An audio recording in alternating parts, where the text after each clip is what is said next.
เผ็ด กินได้เป็นได้ โอ้ มันยังอ่อน มากไหมเอามากไหมแกหมูเฟสเราเอามากไหม กินเด้ บะมุกนี่ดำหน้าน้ำน้องเป็นไทยหน้าให้น้องได้ ได้ มีสิทธิ์ตัดสินแล้ววันนี้มีสิทธิ์ตัดสินใจได้แล้วเนาะ แม่น ตัดสินใจง่ายขึ้นแหละไถหน้าก็เป็นถึงเดี๋ยวหน้ามานิดนึงกึบอีกนิดนึงกึบสาวแสดงที่ นี่น้องสาวพี่น้อง จะคิดว่าผู้บ่าวสองคนที่ไอ้พามานี่มีผู้หนึงที่ไอ้จะมักอยู่บ่บ่ เอาแล้วพี่น้องเลยเอาจัดไป แต่ผู้ชายคือเฮานี่ก็สิบ่มีปัญหาหยังเนาะ แม่น แม่ดำบ่สำคัญอยู่ที่เงินในกระเป๋าน่ะมีไหมเงินน่ะมีไหม ก็เหรอพี่น้องโอ้ยปิดตะเพง ไปหาผู้สาว มีบ่ มีมวยไหมบ่ โอ้ นั่นเลยเหรอ โอ้ สาวอีก ปุ๊บน้ำกับพระท่านบาททางนั้นเซ็ต เอ็ด เอาโลดบาท เอ็ด โอ้นั่งอยู่รถไถหน่อยคักเลยเฮ้ยนั่งอยู่รถไถนี่คักขนาดบ่เพื่อนเรากับนั่งรถไถนี่ ว้าย นั่งรถไถนี่รถไถเอ้าอ๋อหลายคนนั่งซิวขนาดทางนี้ไงสบายดีเลยเลย เลย เลย บ่เลย เดิน อา แต่ ยุจะ ปี ปีละก็หลายปีตัวแล้วอายุตัวเองอ๋อเขาบอก34 ปีแล้ว เจ้าสี่ โอ้ซ้ำเดียวกับคนนี้ใส่เอาโอ้พี่ดูนี่ ติดเพลงให้น้องเอ้ยเพื่อนเอ้ยน้อง เดี๋ยว เอ้ยน้องทราย ถามมามุกก่อนวันนี้มาเจอในนี้ละฮักเอ้ยเสียดายน้องมันบ่ อ้าว แม่นบ่แม่นบ่เอาเข้าไปเบิ่งเด้อไปโอ้ยบ่ได้อาบน้ำ3-4 มื้อ ไอ้แหละเห็นว่ากันได้เป็นไหนบ่มุกเอ้ยกับน้องบ่นี่เอาตะกี้ลมแต่น้องวันนี้ไม่เห็นเอ้ยบัดนี้ให้เลือกบ่นี่เอา มีเรื่องอีกแล้ว เลือกได้บ่ อีกแล้ว เลือกได้บ่บ่นี่เอาในใจอยากได้2เพิ่นว่าได้เห็นอะไรบ้านนี่ งามคนละแบบเนาะ งามคนละแบบ งามทั้งเอ้ยทั้งน้องแล้วกันหมู่เพิ่นก็งามคือกัน เอาบ้านนี่ลามแล้วลามแล้วบ่มุกงะลามละเริ่มสิบ่แม่นละปานนั้นว่าน้องนี่น่าฮักแท้ว่ามาบ้านนี้ว่าน้องนี่น่าฮักแท้ว่าไปบ้านใหม่ว่าโอ้น้องนี่น่าฮักอีหลีเนาะว่าคิดฮอดทุกคนเคยได้ยินว่าเพลงคิดฮอดทุกคนนะบ่เคยมาเครือบ้านนี่ก็หามาเท่านิดนึง แม่เฮาน่ะมักเบิ่ง มักเบิ่งบ่เตียงเนาะ มักเบิ่ง เพิ่นว่าพ่อก็มักแต่เพิ่นเสียแล้วเนาะ โดยเสียมักเบิ่งเลยตอนพ่อยังบ่เสียแล้วค่ะเดี๋ยวเบิ่งน้ำเดียว2 คน2 เท่า4บ่เตียงก็เคยมาถ่าย2-3เทื่ออยู่บ้านเพิ่นช่วง พ่อพาก็มาแต่ว่ายังมื้อนี้ค่ะ เห็นบ่มุกใส่แนนป่งทันทีสาวเวียงจันทน์ไปรักสาว กายรักษากันไปรักษากายรักษา กินน้ำให้อ้ายกินแม่ โอ้ยอยู่บ่ได้ คนให้มากินเบียร์นะเพิ่น แล้วกินเบียร์ แบบใส่ตู้ อ๋อใส่ตูดเปลี่ยนเสื้อบ่เขาเปลี่ยนเสื้อ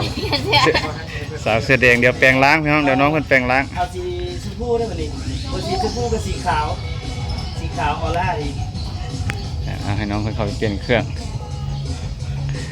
ซื้อหยังเจ้าซื้อหยังซื้อแดงน้องแดงน้องเจ้าซื้อหยังเห็นผู้สาวงามเนาะบ่ เว้าบ่คอดเลยเนาะหัวใจมันล่าลอยทันทีบ่ แม่น ว่าแบบรัวๆเลยบอก รัวน้องแดงคนทางนี้บ่ล่ะ มานี่ โอ้ เออ มาตะเวียงคือเดียวบ่นี่กะ มาในไทย สาวมาไทย คุณมาตั้งแต่เมื่อไหร่ มานานแล้วค่ะ นานแล้วค่ะโอ้ หมาไม่เห่าเหรอ มาไม่เห่ารุ่นนี้เห่าหมาค่ะ ว้ายุ่งเลยไปเฮ็ดเรียกกันแถวไหนล่ะ อยู่แถวกรุงเทพแถวพหลโยธิน คนอยู่ทิน ผลโยธินอยู่ร้านอาหารวะ ร้านอาหาร โอ้ น้องสาวอะไรนี้เจ้ามูอยู่โซนไหน ฮอนฮอน ห ฮอน ลายส่วนหลายพี่น้องเอ้ยท่านว่าอยากเห็นสาวเราวหลายๆที่ส่งสงกรารเนี่ยนะที่ว่าเพิ่นจะกลับมาบ้านนะ แม่แม่ เฮ็ด แม่ มาขอตัวแกนกับพ่อแม่ส่วนหลายก็ว่ามาลิ้นกับเจ้าแหละบ่ค่อยได้มาแขนพ่อแม่หรอก มาเล่น อันนี้ เอาไปเอามาแทบสิบ่เห็นหน้าพ่อแม่ซับ มามันแห้งไปกูเก่าอยู่ มัน บ่ แห้งไปมันเก่า โอ้ยจะน้อยว่าอีแม่บ่ พ่อ ข่อย แม่ ข่อยสิเมื่อบ้านเด้อมึงสิมาให้หยังอีกบ่มึงอยู่บุญละดีแล้ว อืม มาแล้วขอเข้าแล้วไปกินนี่ก็ขอเงินค่ารถเมื่ออีก ขอเงินค่ารถแล้วแหละ มาตะเวียง ถ้าน้องคนนั้นละซื้อหยัง เขาซื้อหลาย ซื้อหลายหลายเป็นเอ้ยของน้องทราย เออ โอ้แดงหลาย แดงหลายแดงหลาย ไปน้ำเดียวได้ มื้อนี้แดง แดงหลาย โอ้มื้อนี้เป็นเทศกาลบุญพี่น้องเอ้ยแล้วเพิ่นคืออยู่บ้านเพิ่นนี่ก็เป็นบ่อนท่องเที่ยวเนาะก็คือหาดบ้านไห้ผาเวียงเนาะเพิ่นก็เลยเนี่ยงานสงกรานต์ก็เฉลิมฉลองกัน2คนแต่พวกเฮาก็ใส่ตูดมาแบบหน้าด้านๆแบบบ่ต้องเอิ้นก็นั่งนะ เออ แล้วก็ถ้าบ่ยิ้มให้เฮาก็บ่หนีอีก เออ ยิ้มให้ได้จักกึบ2กึบแล้วจังอยู่เนาะ อืมโอ้พี่น้อง เป็นไปพูดกับคิดฮอดบ้านนี่บ่ โอ้ยฮอดเลยรถสงกรารมานี่น้ำตาสิไหลกูเลยถ้าบ่ได้กลับมานะ โอ้ ยังมาขอเงินแม่ แม่มาซื้อแม่เพื่อน มุกเอ้ยท่านเจ้าได้แฟนแบบบ่มุกนี่เจ้าบุกไปเฮ็ดเวียกก็ได้ เจ้านั่งอยู่ เอาอีกแล้ว อยู่เลยอยู่เรือนน่ะบ่ต้องเฮ็ดหยังก็ได้เนาะ ผมมาความสบาย มักลำบาก ผมมาความท้าทาย โอ้คันสั้นพาไปปีนผา เอาเราได้เอาเราได้เอาเขาเอา อัน ไป ท้า ได้ ทายนี่ท้าทายแบบไหน หาเงินก็เอง โอ้ เปย์ได้บ่ บ่ได้ไม่จน เปย์ตัวเองก็ยังบ่พอแล้ว ไปแม่พอ เออขัดอยู่ อ่า เนาะ อ่าอ่า ไป พี่น้องถ้าน้องชายพี่น้อง น้อ มาง เลยก็คือ เวลาน้องๆเพิ่นไปเฮ็ดเวียกเฮ็ดงานก็ความหมายคือไปหาประสบการณ์ใหม่ๆให้กับชีวิตเนาะถ้าว่าเขาอยู่ มาแล้วมาแล้ว เขาอยู่แต่กับบ้านเขาอยู่แต่ในบ้านนี่ก็มันก็จะฮู้แต่บ้านนะอ่ะเสื้อตัวนี้บ่แม่นออก21เลยแม่นบ่ยังเปิดสดเนาะเสื้อตัวนี้เปิดสดอยู่2เฮา อ่าพี่น้องไป อ่ะ ไปถ่าย เอให้ก่อน เอาเราได้ค่อยเอาไปได้ได้ค่อยสิเข้าเยอะจะมันเป่าบ่พลาด เอาบ่มีเข้างานสิเจ้าบ่เบิกบ่เฮ้ยอันนี้ก็งานสาว บ่เอาเลยค่อยเอาไปได้ หลังรถไถเนาะเอาบรรยากาศกับบ้าน น้องเพิ่นมาแล้วพี่น้อง อืมอุ้มอยู่บ่ ผมได้อยู่กองกันนะได้แล้วโอ้โหอะไรได้ได้ มันเป็นคอนเทนต์อย่างนี้พี่ นั่นเลยว่ะเพิ่น มา โอ้นี่สิเป็น โอเคเดี๋ยวให้น้องพาเลาะเบิ่งว่าอยู่อันนี้เพิ่นมีสวนบ่ มี มีสวนปลูกหยังล่ะ ปลูกหมักเห็ด พาไปเบิ่งได้บ่ปลูกอยู่บ่ตอนนี้ ปลูก โอเคไปเดี๋ยวพวกเราตามน้องเพิ่นไป อันนี้ก็ต้นหมวก อ๋อ อ๋อแบบนี้เนาะว่าจัก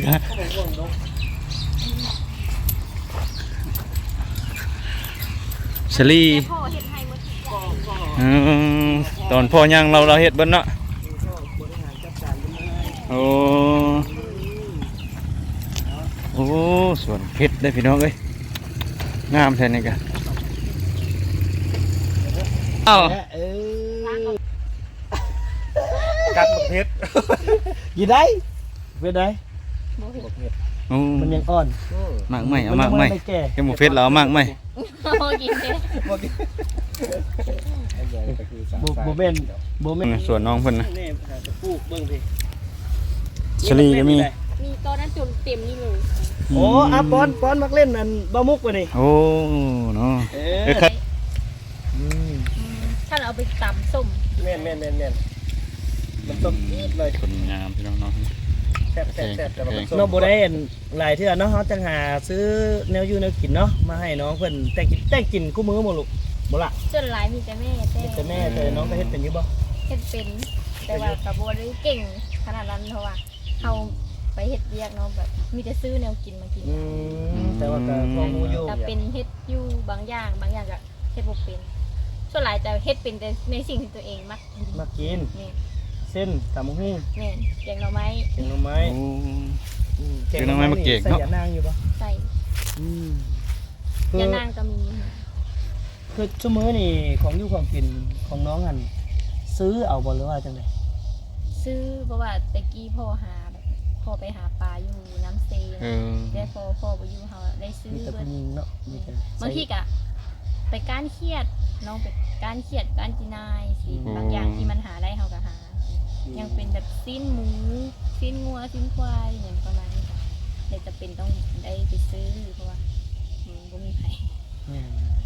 เราต้องเฮ็ดบ่ทุกอย่างเนาะคือไอ้เห็นรถไถอยู่เฮือนนั่นบ่ แม่นรถไถ ขับเป็นอยู่บ่ขับเป็นบ่ ขับเป็นแต่ว่า ติดจักร ติ บ่ ด เป็ บ่ น เป็นแบบเบื้องซ้ายเบื้องขวาได้อยู่ขับได้อยู่ อ๋อ เพราะว่าตอนยังน้อยพ่อสอน โอ้ ก็ครับแต่ว่าความหมายคือตอนปั้นติดจักรวิทย์เนี่ยนะมันแข็งมันนักเลย แต่ว่าใช้เลขก็บ่เป็นนะ เจะได้เข้าไป แต่แบบขับไปซื่อๆ แสดงว่ามีรถไถในขั้นที่เอาไปใส่ต้องยู้หรือว่าเข็นไป แม่น อยู่เอาเนาะ เดี๋ยวจะถามก่อนบ่มุกเป็นบ่ครับรถไถ เห็น ติดรถไถเป็นบ่ ได้ ไถหน้าได้อยู่ เออเห็ดนาอยู่เงินเห็ดนาเด้ แต่เอาก็บ่มุกนี่เพิ่นสิขายเครื่องแต่เอาก็บ่มุกนี่ดำหน้าน้ำน้องเป็นไถหน้าให้น้องได้ ได้